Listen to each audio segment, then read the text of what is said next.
The data sits heavy in their hands. Fragments of a stolen ledger, incomplete but undeniable. Numbers that don't just record theft, but murder. Transfers disguised as salaries, routed through shells and shadows, each one another crime sealed into the system. Anna stares at the files on her screen, the glow reflecting in her tired eyes. Every line feels like a weight, pressing her deeper into responsibility. They've crossed a threshold. They've taken proof. Drazen knows. And now survival depends on what they do next. Mira breaks the silence first. These transactions, they don't end at Nexera. Look at the routing numbers. They're jumping borders. Cayman, Panama, Malta.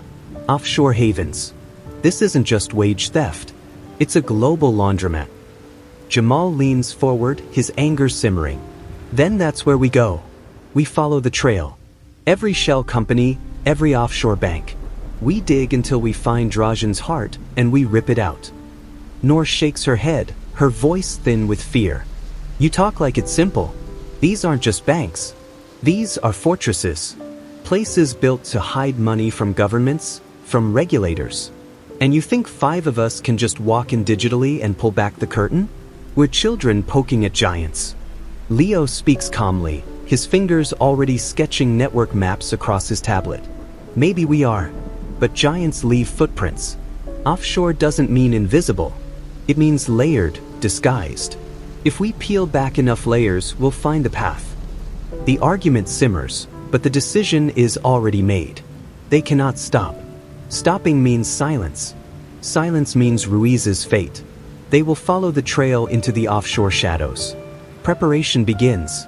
Mira combs the fragments for patterns. She finds recurring shells, companies with names like Blue Horizon Consulting, Sunrise Logistics, North Atlantic Services. Each registered in places famous not for industry but for secrecy. Each moving money in predictable cycles.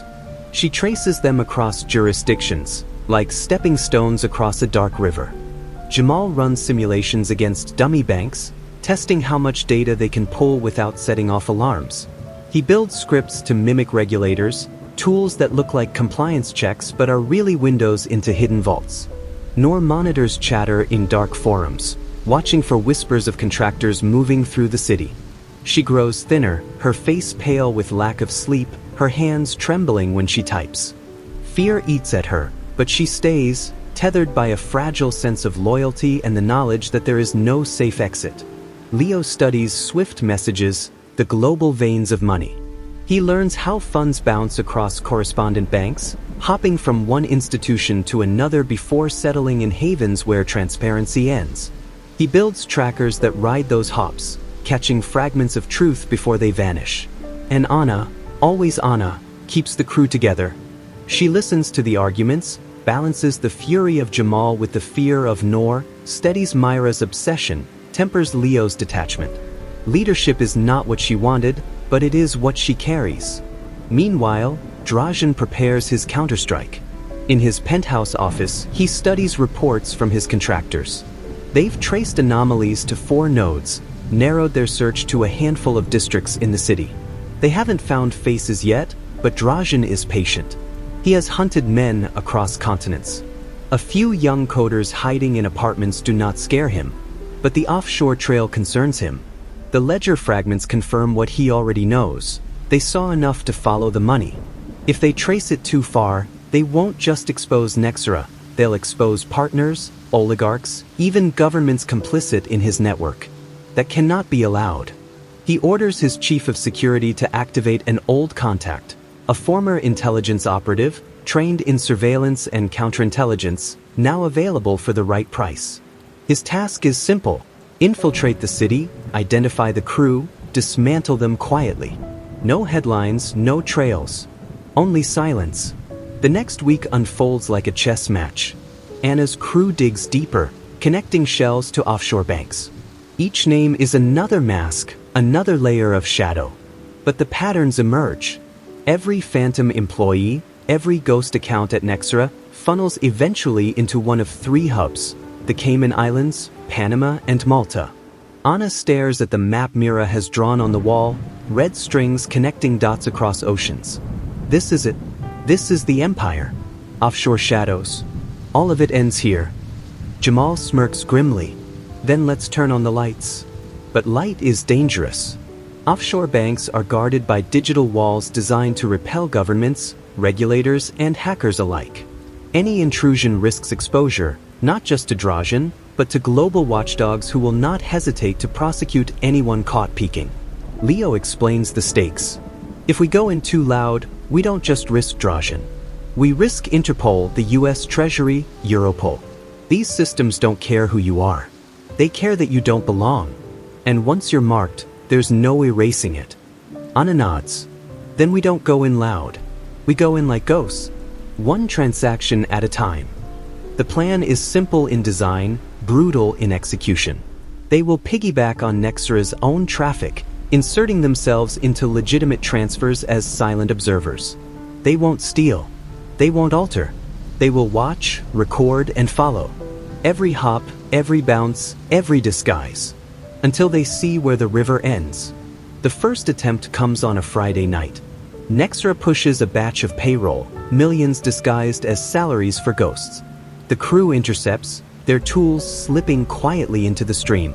The money hops to New York, then to London, then vanishes into the Caymans. For a moment, silence. Then Myra's screen lights up. I've got it. Account number ending 7439. Registered to Blue Horizon Consulting. We're in. The room erupts in quiet relief. Proof. A breadcrumb. The trail is alive. But offshore shadows are not passive. In a glass tower in Georgetown, a compliance officer at a Cayman bank notices a faint anomaly in transaction logs. He flags it, routing the alert to an internal team trained to spot intruders. The system doesn't name Anna's crew, but it whispers of interference. That whisper spreads. By Monday, Drazen hears of it. He smiles, cold and sharp. They're following the money. But let them. It'll lead them exactly where I want. Because Drazen doesn't just hide money in offshore accounts. He builds traps there. Shell companies laced with digital poison, accounts designed to lure intruders and mark them forever. Offshore shadows are not just vaults. They are minefields. Anna's crew doesn't know that yet. They celebrate the breadcrumb, blind to the predator watching their every move. The war is about to expand across oceans. The breadcrumb becomes an obsession. Anna prints the transfer route and pins it to the wall. Cayman Islands, account ending 7439, Blue Horizon Consulting. A name bland enough to hide in plain sight, but now it burns like a beacon. For the first time, the crew has traced Drazen's theft beyond Nexra's walls. Mira studies the account details line by line. It's active. Payments in, payments out. But always in round numbers, always timed to payroll cycles. It's a clearinghouse. A funnel, not a destination. Leo leans in, pointing to a column of transfers. Notice this? Every third Friday, a sweep of exactly 25 million. No variance, no memo, no destination disclosed in open logs. That's where the real laundering happens. Jamal cracks a grim smile. Then that's where we go next. But Noor's voice trembles in the corner. Do you hear yourselves? 25 million routed offshore. That's cartel-level money. You think we can just follow it? This isn't about missing wages anymore.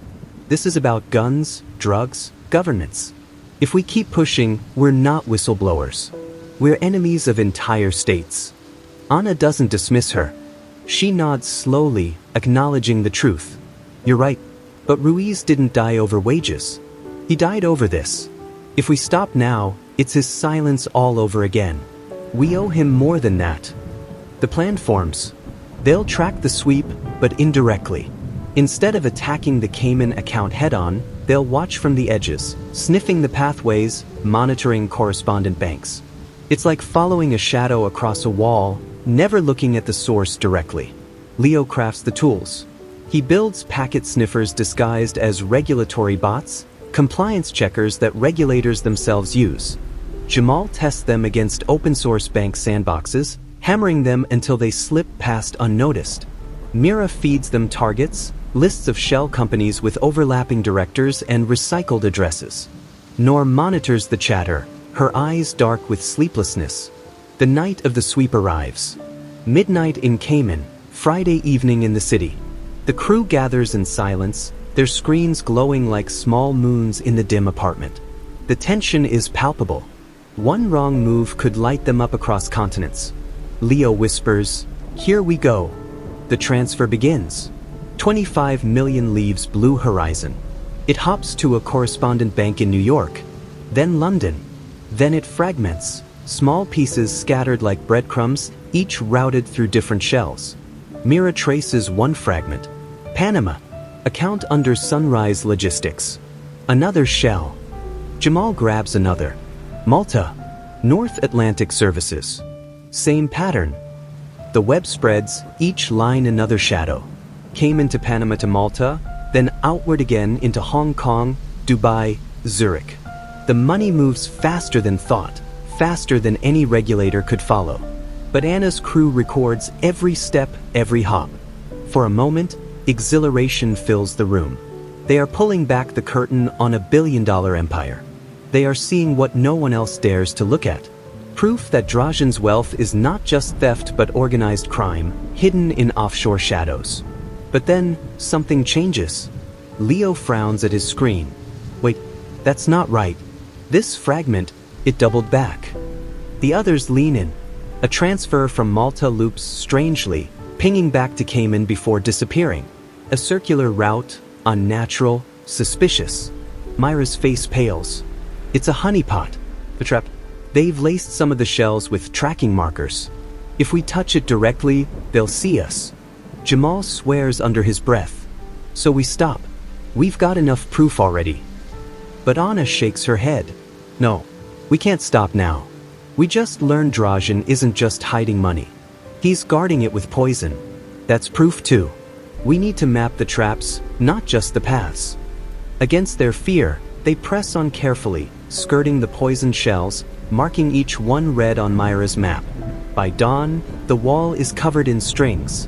Cayman, Panama, Malta, red circles where Drazen has built his minefields. Nor finally breaks, slamming her laptop shut. This is madness. We're not investigators. We're not law enforcement. We're 5 exhausted people chasing shadows that kill anyone who gets too close. Do you want to end up like Ruiz? Because that's where this leads. The room falls into silence. Her words sting because they are true. Anna looks at Noor, her face softening. I don't want that. None of us do. But if we stop, Drazen wins. Every ghost stays hidden. Every body stays buried. And Ruiz's death means nothing. I can't live with that. Can you? Noor doesn't answer. She gathers her things quietly and leaves. The door closes behind her with a finality that feels like betrayal. The crew sits stunned. Losing Noor is like losing their conscience, the part of them that still believed in safety. But there is no time to grieve, because Drazen has made his move. That same morning, Drazen's new operative arrives in the city. A man with no name, trained in shadows, a veteran of intelligence wars. He doesn't need noise, doesn't need force. He watches, listens, learns. And within 48 hours, he picks up their trail. Not faces, not names, but patterns. Cafe logins. Library terminals. The shape of their movement. Ghosts leave footprints, and he is a hunter of ghosts. Back in the apartment, Anna studies Myra's sprawling map of offshore shells. This isn't just a laundering scheme. It's infrastructure. A global skeleton of crime. Every country on this wall is compromised. And Drazen is the marrow running through it. Jamal cracks his knuckles. Then let's break his bones. Leo looks at him gravely. Not yet. We can't attack the skeleton until we know where the heart is. Offshore is just the body. The heart is Drazen himself. And now he knows we're coming. The war is no longer contained in payrolls and ledgers. It has spilled across oceans, into havens built on secrecy, into traps designed to kill. Offshore shadows have become their battlefield. And Drazen is watching, waiting, smiling. Noor walks alone through the city at dawn, clutching her bag like a lifeline. The streets are quiet, washed pale by the first light of morning. She tells herself she's free now, detached from Anna's crusade, safe from Drazen's shadow. But the lie rings hollow. Her phone buzzes with unread messages from Anna and Mira. She ignores them. She just wants silence. She doesn't notice the man across the street. He's been following since she left the apartment. Not close enough to alarm her, not distant enough to lose her. Just close enough to watch. He notes her hesitation at corners, her glances over her shoulder, the way her fear makes her predictable. He doesn't approach. Not yet. He's patient. Back in the apartment, the rest of the crew sits in heavy silence. Noor's absence feels like a fracture they cannot repair. Mira is restless, pacing. Jamal is furious, muttering curses. Leo is distant, focused on his code. Anna carries it all, her shoulders heavy but unbowed. Finally, Mira speaks. She won't come back. Anna doesn't argue. She just nods. Then we move without her. Jamal slams his fist against the table. But she was slowing us down. We don't need fear. We need fire. Mira rounds on him, her voice sharp. Don't pretend you're not afraid, Jamal. We're all afraid. The difference is Noor admitted it. And she's right. This is madness. Anna steps between them, steady but firm. Enough. Fear keeps us alive. Rage keeps us moving. We need both. But we can't tear ourselves apart. Drazen will do that for us if we let him. The tension simmers, but they settle. They know Anna is right. They turn back to the map. Red circles mark traps across Cayman, Panama, Malta. The patterns are clear. Drazen's empire isn't random. It's structured, disciplined, built to funnel billions safely across the globe. And now, the crew holds fragments of its skeleton. Leo highlights one hub in particular. This account in Malta. North Atlantic Services. Every poisoned route passes through it. It's a keystone. If we can crack it, we can see everything. Anna frowns. Or Drazen wants us to believe that. A keystone can also be bait. Mira shakes her head. Bait or not, it's the closest thing to a heart we've found. If we don't test it, we'll never know. Reluctantly, Anna agrees. They prepare the breach. The night is tense. Their screens glow with code, fingers flying across keyboards. They slip carefully into Malta's digital corridors, their tools disguised as compliance checks. At first, everything looks normal. Transfers in, transfers out, neatly logged. But Leo notices it again, the loop. A transfer that circles back unnaturally, as though designed to be seen. It's bait, he hisses. A digital tripwire. Touch it and they'll have us. Jamal leans closer to his screen, his jaw tight. Then maybe we trigger it. Maybe we draw Drazen out. Anna shakes her head violently. No, that's exactly what he wants. He doesn't need to find us all. Just one mistake, one connection, one slip, and we're done. The debate is cut short when Mira gasps. On her screen, a new entry flashes across the ledger. Consultancy services, field operations. The same memo Ruiz saw before he died. Her voice trembles. It's a kill order. Right now. In real time. They watch, horrified, as the transfer routes itself out of Malta, into Dubai, then vanishes into silence. Somewhere in the world, money has just paid for blood. Anna feels her stomach drop. The ledger isn't just history. It's alive. They are watching murders funded in real time. Jamal's fists tremble with rage. Enough. We can't just sit here watching them kill people. We have to stop it. But Leo shakes his head. We can't. Not yet. If we intervene, we expose ourselves. We need to stay ghosts. Gather everything. And then we strike. The decision crushes them. To watch and not act feels like complicity. But they have no choice. Drazen's trap is too close, his hunters too near. And those hunters are moving. Noor sits in a cafe across town, staring blankly at her untouched coffee. She tells herself she's free. But when she looks up, she sees the same man from the street, seated 2 tables away, reading a newspaper. He never looks directly at her. But she knows. Her heart races. She grabs her bag and bolts, rushing into the street, her breath sharp and shallow. She disappears into the crowd, but the man follows, patient, unhurried. The hunt is no longer a rumor. It is here. Back at the apartment, Anna feels the walls closing in. Offshore shadows aren't just maps of money. They're snares, carefully designed to lure intruders. They nearly stepped into one tonight. Mira is shaken, Jamal is furious, Leo is drained. And Noor is gone, walking straight into Drazen's reach. Anna gathers them. Listen to me. Offshore isn't just about money. It's Drazen's battlefield. We can't win by chasing every shadow. We need to shift focus. Offshore is the body. Drazen is the heart. If we keep chasing accounts, we'll drown. We need to hit him directly. The crew falls silent. The thought is terrifying. Drazen isn't just a man. He's an empire. But Anna's conviction is unshakable. Offshore has shown them the scale. Now they know the truth. The only way to win isn't to chase every dollar. It's to bring down the man at the center. Outside, Drazen's operative lights a cigarette in the dark, watching Noor vanish into the night. He makes a note in his pocketbook, one identified. 4 to go. The war has shifted again.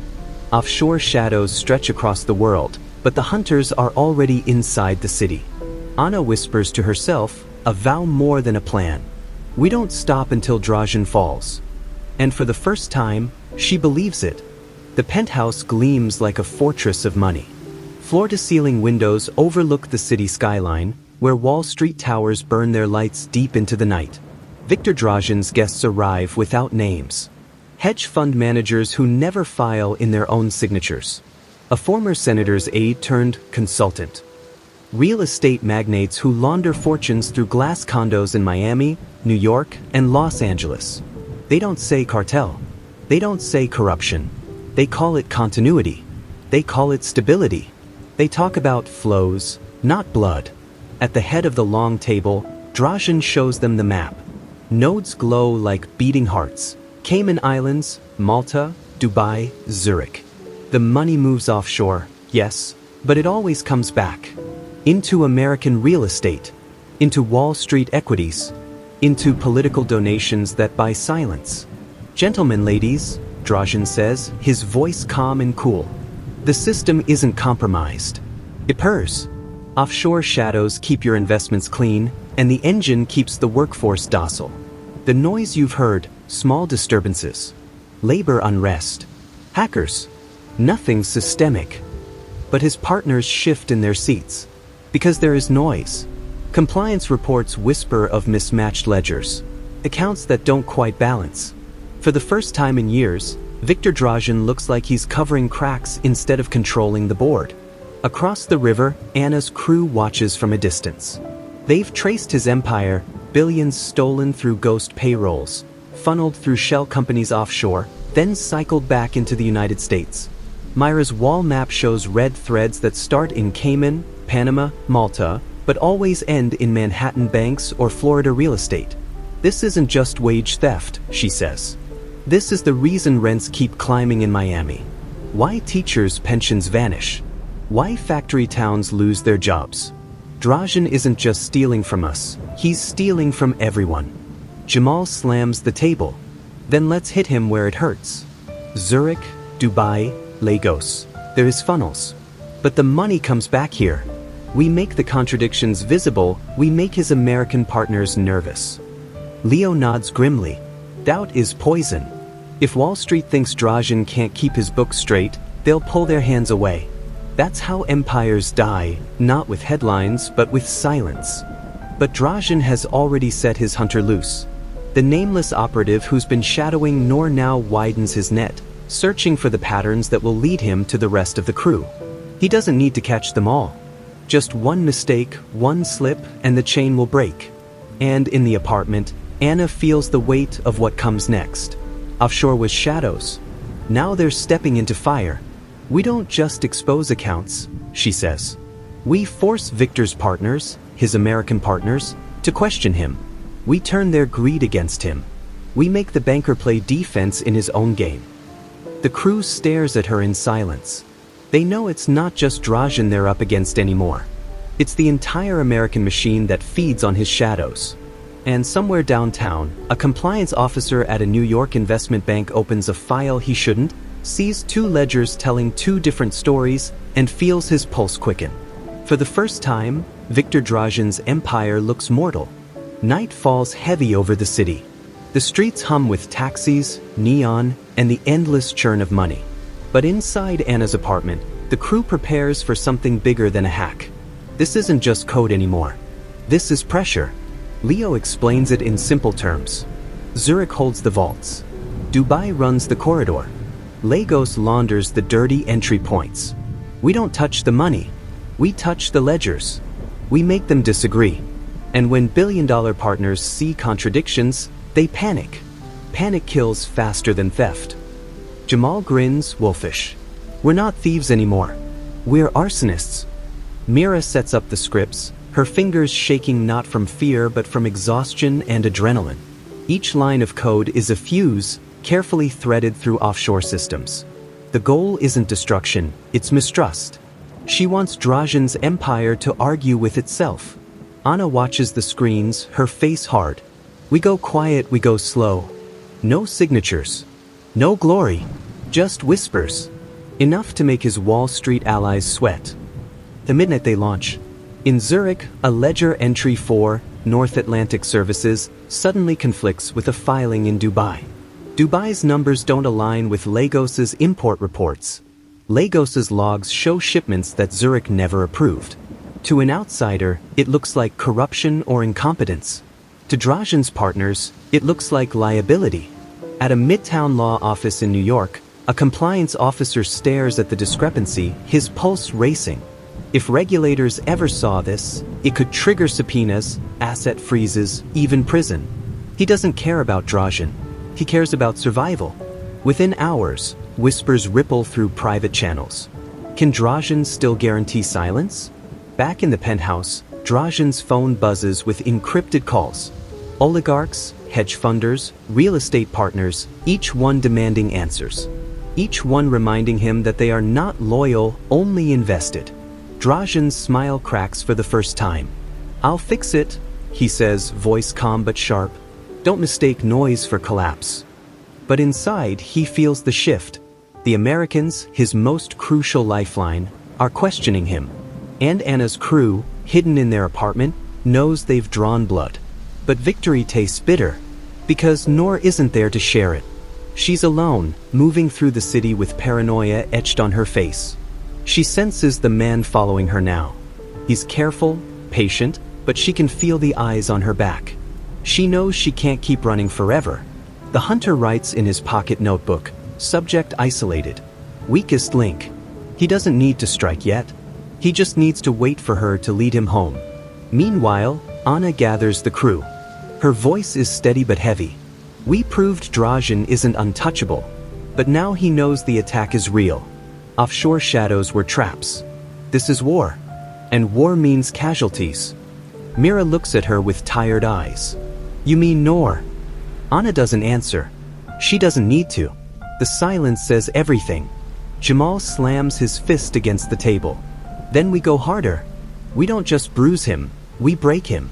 Zurich, Dubai, Lagos, one more push and his partners will turn on him. Leo shakes his head.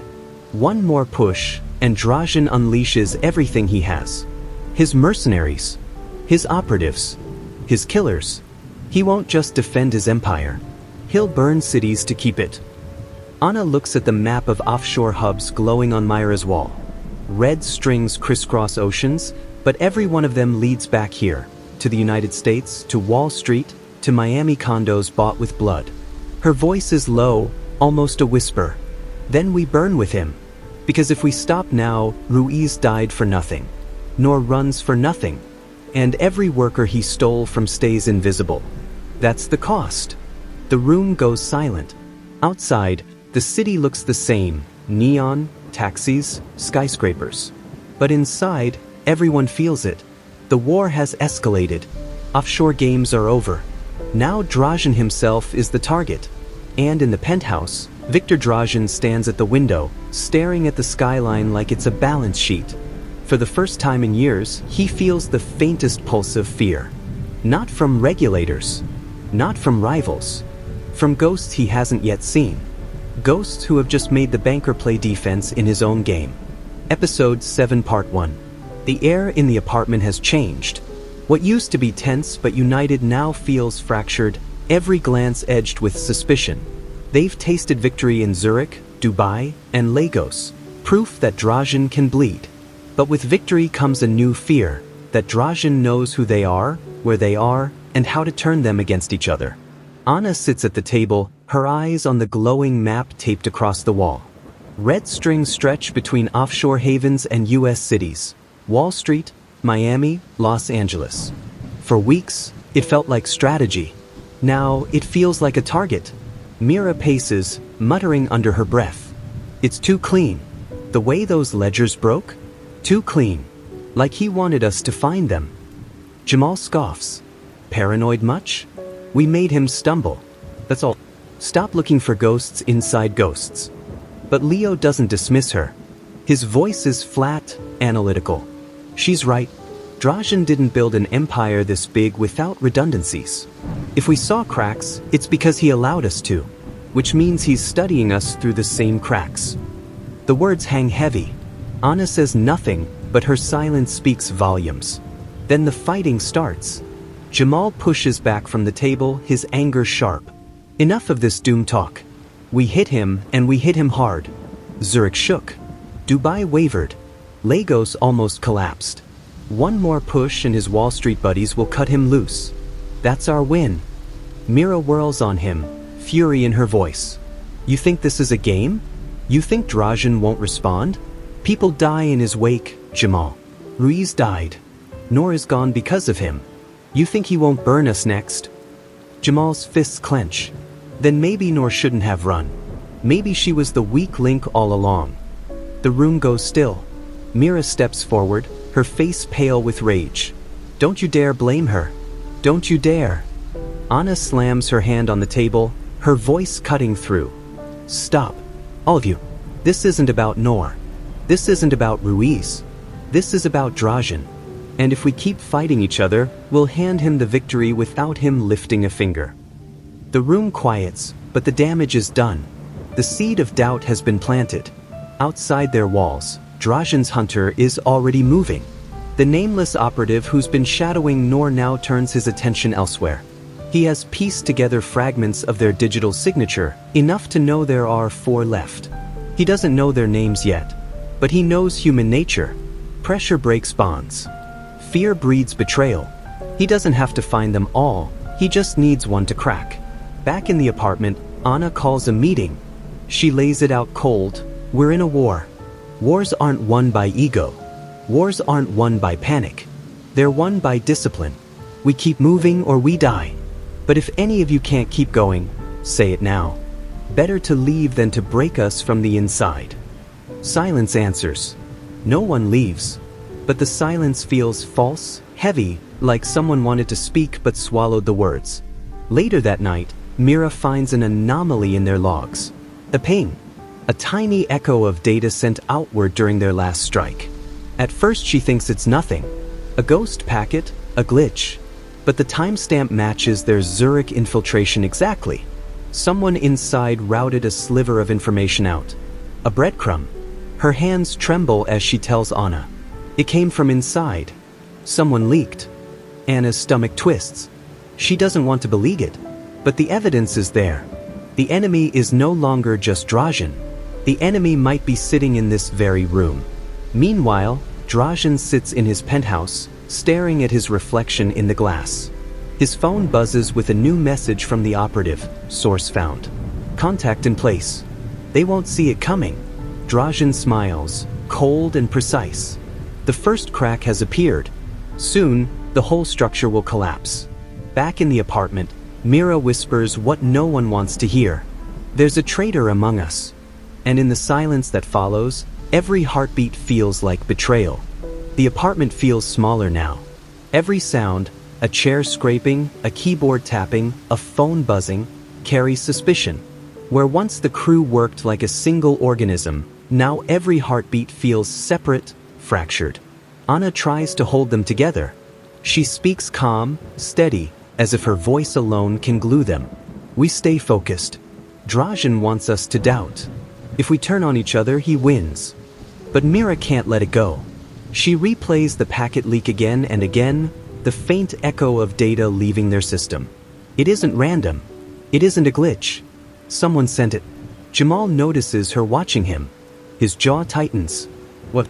You think it's me? You're reckless, she fires back. Always pushing for louder strikes, faster hits. That's how leaks happen. Jamal slams his fist against the wall. Don't twist this on me. I bleed for this cause.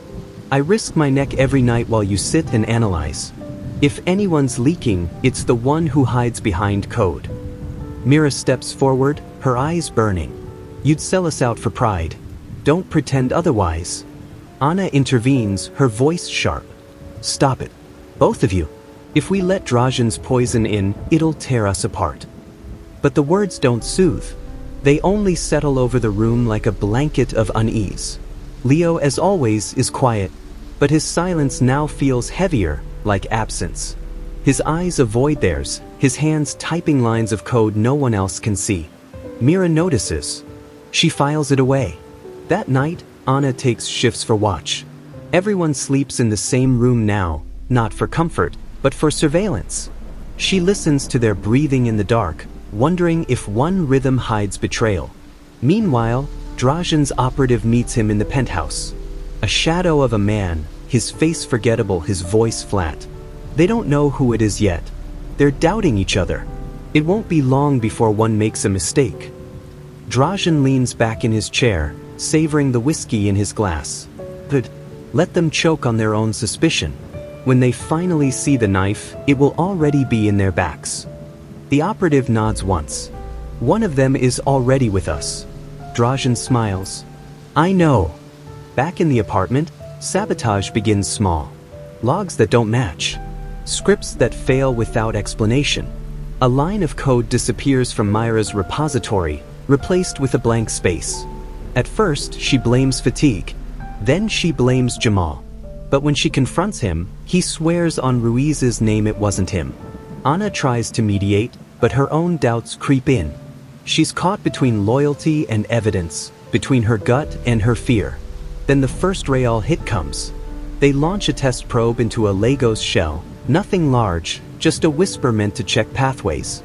But instead of slipping quietly, the probe lights up alarms across 3 jurisdictions. Their hidden channels flare like fireworks. By dawn, Drazen knows exactly which routes they touched. Anna's chest tightens when she sees the breach report. Someone tipped him. Again. Myra's voice trembles. This isn't just mistakes. This is deliberate.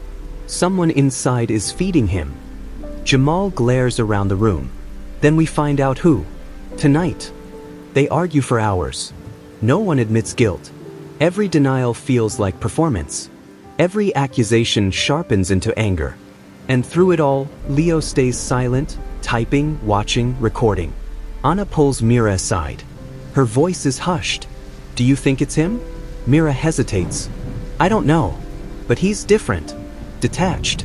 Like he's already somewhere else. Anna looks at Leo across the room. His face is unreadable. She wants to believe in him. She wants to believe in all of them. But belief is a luxury Drazen has stolen from them. The tension reaches its breaking point when Mira finds another anomaly, this time tied directly to Leo's workstation. A faint trace, almost invisible but enough. She confronts him in front of the others. You, she says, her voice shaking. It was you. The leak came from your machine. Leo looks up slowly. His face doesn't change. Check again. I did. Twice. Jamal rises, fury boiling over. You've been selling us out this whole time. Leo's eyes narrow. No. But someone wants you to think that. The room explodes. Voices overlap, accusations fly. Anna shouts to silence them, but the words tumble out faster than she can contain. And in that chaos, Drazen's operative sits 2 miles away in a silent cafe, watching the storm unfold through the back door he planted in Leo's machine. He doesn't need to push anymore. They're tearing themselves apart on their own. At dawn, Anna forces the crew to sit. Her voice is raw but commanding. Listen to me. Drazen doesn't need to kill us. He just needs to break us. If we keep feeding him this paranoia, we're finished. We need to lock this down, all of us, now. But as she looks at their faces, Mira, furious, Jamal, unhinged, Leo, cold, she feels it. The fracture is already here. And somewhere in the city, Noor runs from shadows she can't shake. She doesn't know the operative's name, doesn't know his face, but she feels his presence. He's always near. She doesn't realize that soon, she will be the key Drazen uses to tear the crew open completely. Back in the penthouse, Drazen pours another drink. He doesn't toast. He never toasts. But his smile is thin and satisfied. The protocol is working, he murmurs. The betrayal isn't revealed yet, but its claws are already inside them. Morning comes gray, heavy, unkind. The apartment smells of cold coffee and sweat, and no one looks each other in the eye. They've slept in shifts, if at all, listening for keyboard clicks, waiting for someone to slip. Anna forces herself to steady her voice. We move forward. Tonight. Zurich again, but carefully. If there's a leak, we'll know. We tag the probe with a false path. If Drazen reacts to it, then we'll know exactly who's feeding him. The others nod, reluctant but cornered. It's the only way left to flush the traitor out. By midnight, the trap is set. Mira builds the false path, a fabricated channel no real hacker would touch. Jamal pushes the probe live. Leo sits in silence, his hands folded, watching the code run like water. Anna stands behind them, her chest tight, her mind racing. And then, it happens. Not even an hour passes before Drazen's systems react. The false path is triggered. Their whisper, their ghost probe, is answered by fire. Drazen knows. Myra's face goes pale. It worked. He saw it. Jamal spins, pointing a trembling finger. And it came from his station. Leo doesn't flinch. His voice is calm, almost too calm. Check again. They planted it on me. That's what Drazen wants. To make you turn on me. But Mira has already pulled the logs. The packet originated from Leo's terminal. The line of betrayal is as clear as blood. Anna's heart sinks. She wants to deny it, to believe Leo's cold detachment is just survival. But the evidence is overwhelming. She sees it on Myra's screen. She hears it in Jamal's rage.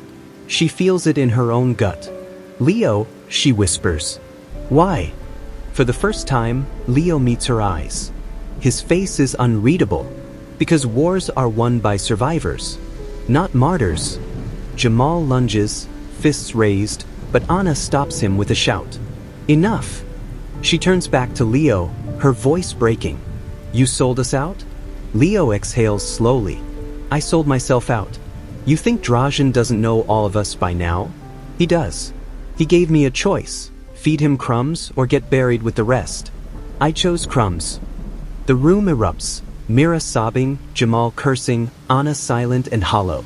But Drazen's operative is already moving. Through the back door Leo gave him, he knows their location now. He's closing in, his steps patient, measured, inevitable. Leo sees it in their faces. There's no forgiveness here. No redemption. He stands slowly, hands raised, as if surrender could erase the betrayal. It doesn't matter anymore. He's already here.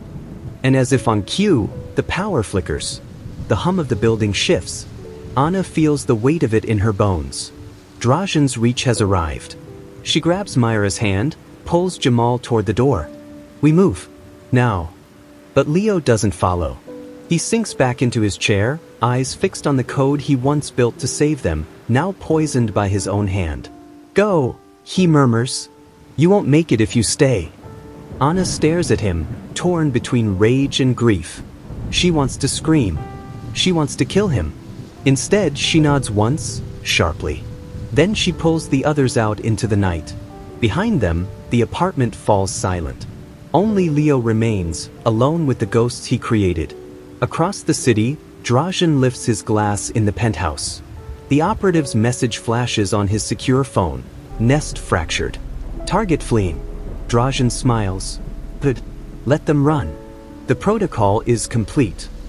And in the shadows of the city, Anna, Mira, and Jamal vanish into the night, carrying nothing but mistrust and the knowledge that their war just became harder. The betrayal is no longer a suspicion. It's a scar. And scars never heal.